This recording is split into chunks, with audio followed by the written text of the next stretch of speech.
l'accession à l'indépendance. 15 août 1960, 15 août 2021, il y a 61 ans que le Congo devint indépendant, une indépendance précédée par la proclamation de la République le 28 novembre 1958.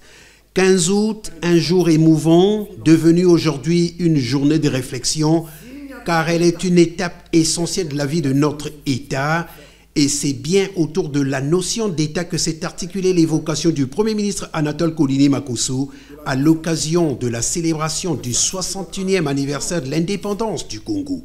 L'État, cette organisation que se donne une communauté rassemblée par l'histoire pour prendre des décisions, organiser sa cohésion, assurer sa survie.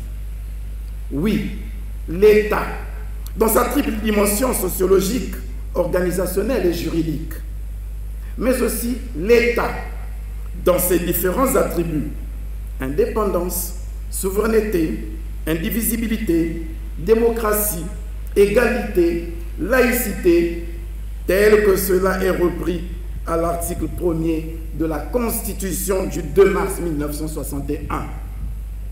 On peut donc comprendre tout le sens de l'exhortation d'André Malraux, nous demandons de commencer à construire nous-mêmes l'architecture du nouvel État.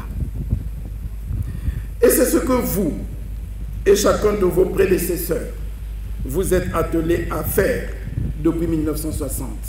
Excellence, Monsieur le Président de la République, dussiez-vous recevoir en ces lieux la reconnaissance de la nation. Il y a le caractère souverain de l'État, une souveraineté pour le Premier ministre qui s'étend sur l'ensemble du territoire congolais délimité par des frontières internationalement reconnues, héritées de la colonisation. Quel aurait été notre destin sans les autres pays du monde? Nous sommes donc liés, Excellence, Monsieur le Président de la République, à tous ces États. Et depuis lors, nous assumons notre indépendance et notre souveraineté, en traitant et en coopérant avec tous les États, au même pied d'égalité, avec le même amour, selon les mêmes règles, avec la même assurance, sans aucune tendance à privilégier tel ou tel autre État. Et nous savons ce que nous devons à tel et tel autre État.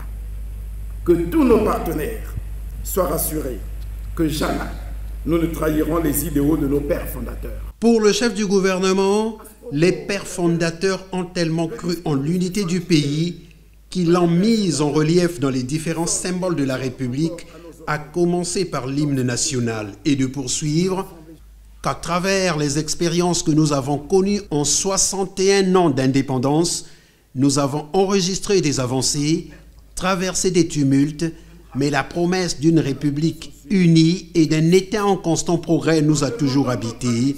Le Congo peut donc tenir le cap. Fin de citation.